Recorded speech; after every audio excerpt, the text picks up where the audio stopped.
Il semble que le temps soit venu que je le dise moi-même avec mes mots.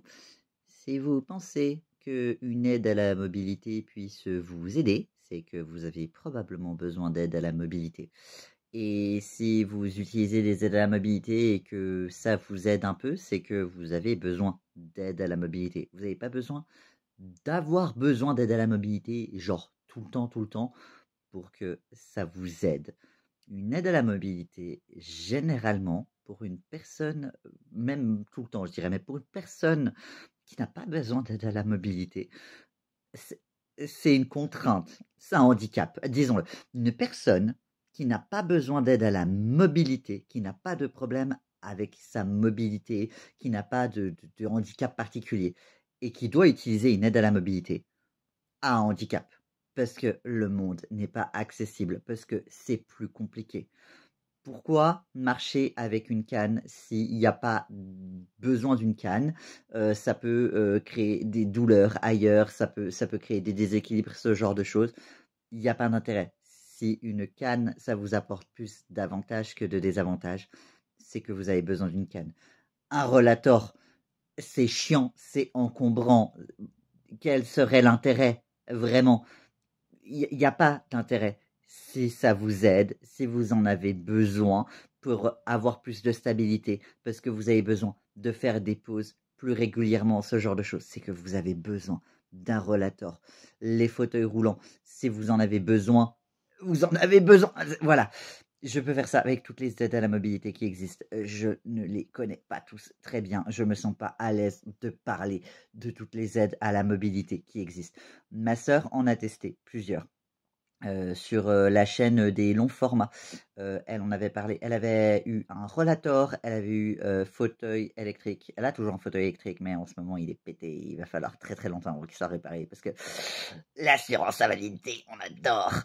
Et elle a eu aussi un scooter électrique. Et donc du coup, je lui avais posé des questions pour voir les avantages et les désavantages et ce genre de choses. Donc si vous voulez avoir son opinion de quelqu'un du coup qui a testé ces aides-là, allez-y. Voilà, si ça peut vous aider. Autrement, mon conseil, c'est de voir éventuellement avec une ergothérapeute, parce que les ergothérapeutes, en tout cas en Suisse, je sais qu'elles peuvent vous aider, et elles peuvent vous aider à trouver des aides à la mobilité qui vous conviennent mieux en fonction de vos besoins. Peut-être qu'il y a d'autres métiers qui peuvent vous aider aussi de ce côté-là. Moi, je sais que on peut proposer avec des ergothérapeutes dans certains hôpitaux, dans certaines cliniques, lors d'hospitalisation. Ça peut être une option pour vous, plutôt que de savoir s'il faut faire une demande à un médecin. On sait que les médecins, ils ont tendance à gaslighter, il y a beaucoup de préjugés par rapport aux aides à la mobilité. Si vous en avez besoin, vous en avez besoin. Pour donner un peu mon histoire personnelle maintenant et de pourquoi finalement je fais cette vidéo maintenant. Parce que de base, je parle pas trop des aides à la mobilité parce que je me sens pas légitime à en parler. Parce que de base, j'en ai pas.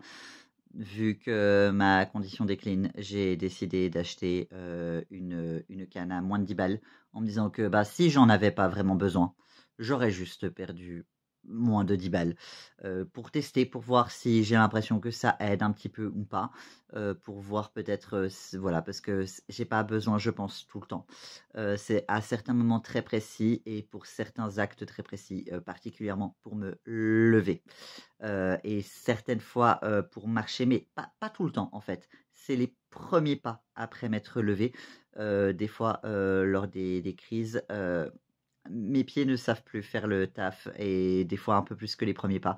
Ils ont tendance à s'encoubler, à proprioception de merde quoi. Une canne m'aide dans ces cas-là, mais je le vois très bien qu'il y a des moments où ça va un peu mieux dans ma journée et du coup, ben, dans ces moments-là, je prenais ma canne pour voir en mode, ben, pour prendre l'habitude de l'utiliser et dans les moments où je vais mieux, je me sens con avec ma canne parce que j'en ai pas besoin. Elle ne m'aide pas et je sais presque pas qu'en faire. Je sais pas comment l'utiliser correctement dans ces moments-là. C'est pas du tout instinctif parce que, ben, en réalité, j'en ai pas besoin et c'est un encombrement.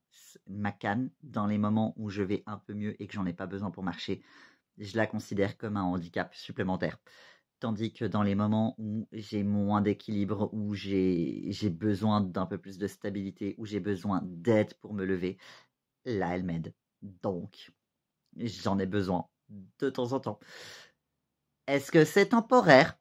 J'espère, j'espère. Et peut-être que dans quelques semaines, quelques mois, j'en aurai plus besoin. Et c'est OK. Voilà, pour l'instant, j'ai besoin. Et c'est comme ça. Donc, je pense que c'est quelque chose qu'il faut accepter. Et qu'il faut arrêter de diaboliser les aides à la mobilité. Et en général, j'en parle pas et je laisse les autres en parler parce que les autres utilisent des aides à la mobilité et il faut écouter les concernés. Et comme du coup, je suis utilisateur d'aide à la mobilité depuis 3 jours, je suis concerné depuis 3 jours. Et vraiment, ça fait la différence des fois. Parce que le nombre de fois où je crève la famine, où je suis à 2 doigts de me faire dessus parce que je n'arrive pas à me lever. Voilà. Utilisez vos aides à la mobilité si vous en avez besoin. Demandez-en. Et bon courage pour demander.